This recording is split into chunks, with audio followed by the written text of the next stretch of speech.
Hi, hello, ನಮಸ್ಕಾರ. ನಾನಿವತ್ತು ನನ್ನ ಅಜ್ಜಿ ಮನೆಯಲ್ಲಿದ್ದೇನೆ. ಇದು ಒಂದು 35 ವರ್ಷದ ಹಿಂದಿನ ಕಾಲದ ಮನೆ. ಅಂದರೆ ಮಣ್ಣಿನಿಂದ ಮಾಡಿದ ಮನೆ. ಸ್ಪೆಷಾಲಿಟಿ ಒಂದೇ ಮಣ್ಣಿನಿಂದ ಮಾಡಿದ ಮನೆ. ನೋಡಿ, ಇವಾಗ ನಾವು ಡಬಲ್ ಫ್ಲೋರ್ ಮನೆ ಕಟ್ತೇವೆ, ಸ್ಟೆಪ್ಸ್ ಎಲ್ಲ ಇಡ್ತೀವಲ್ವಾ? ಆದರೆ ಹಿಂದಿನ ಕಾಲದಲ್ಲೂ ಈ ಥರ ಇತ್ತು ನೋಡಿ. ಅವರು ಕೂಡ ಒಂದು ಐಷಾರಾಮಿ ಬದುಕನ್ನು ಬದುಕ್ತಾ ಇದ್ರು. ಬಟ್ ಅದೇನು ಆಗ್ತೈತೆ ಅಂದರೆ, ಆವಾಗಿನ ಕಾಲದಲ್ಲಿ ಮಣ್ಣಿನಿಂದ ಮನೇನ ಕಟ್ತಾಯಿದ್ರು. ನೋಡಿ, ಇದು ಎಷ್ಟು ಸೇಫ್ಟಿ.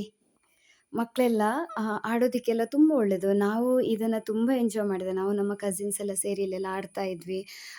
ಆಮೇಲೆ ನೋಡಿ, ಈ ಸ್ಟೆಪ್ಸ್ ಹತ್ತಿ ಇಲ್ಲಿ ನೋಡಿ, ಇದು ಬಾವಲಿ ಕಾಟ ಇದೆ. ಇಲ್ಲಿ ಯಾರು ಇರಲ್ಲ, ಹಾಗೆ ಬಾವಲಿ ಎಲ್ಲ ಬಂದು ಟಾಯ್ಲೆಟ್ ಮಾಡಿ ಹೋಗಿದೆ. ಕ್ಲೀನ್ ಮಾಡಿದ್ದೇವೆ, ಆದರೂ ಆ ಪ್ಲೇಸ್ ಗಲೀಜಾಗಿ ಉಂಟು.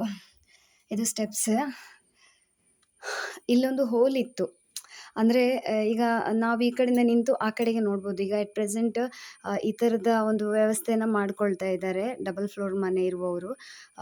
ಈ ಕಡೆಯಿಂದ ಆ ಕಡೆ ನೋಡಿದರೆ ನಮಗೆ ಅಲ್ಲಿ ಯಾರಾದರೂ ಬಂದರೆ, ಅಲ್ಲಿ ಯಾರಾದರೂ ಕೂತ್ಕೊಂಡಿದ್ರೆ ಎಲ್ಲ ನಮಗೆ ಚೆನ್ನಾಗಿ ಕಾಣಿಸುತ್ತೆ.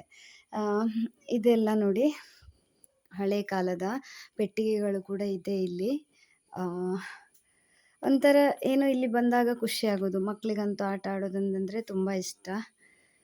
ನೋಡಿ, ಅಲ್ಲೆಲ್ಲ ಆ ಒಂದು ಬಾಗಿಲಿನ ಒಳಗಡೆ ಚಿಕ್ಕದಾಗಿದೆ. ಅಲ್ಲಿ ಹೋಗಿ ಏನು ಭತ್ತ, ಅಡಿಕೆಗಳನ್ನೆಲ್ಲ ಅಲ್ಲಿ ಹಾಕ್ತಾಯಿದ್ರು. ಅಂದರೆ ಬಿಸಿ ಇರುತ್ತಲ್ವಾ, ಅದು ಅಡಿಗೆ ಕೋಣೆಯ ಪ್ಲೇಸ್. ಓಕೆ, ತುಂಬ ಚೆನ್ನಾಗಿದೆ ನೋಡಿ. ಇದು ಹಳೆ ಕಾಲದ್ದು. ಇದನ್ನು ಮೀನು ಹಿಡಿಯೋದಕ್ಕೆ ಬಳಸ್ತಾರೆ. ಅದು ಹೋಗಿದೆ ಎಲ್ಲ, ಆದರೆ ಇದು ತುಂಬ ಹಳೆಯದು. ನೆನಪಿಗೋಸ್ಕರ ಇಟ್ಟಿದ್ದಾರೆ ಎಲ್ಲ. ಇಲ್ಲೆಲ್ಲ ಆಡೋದಂದರೆ ತುಂಬ ಖುಷಿ. ಓಕೆ.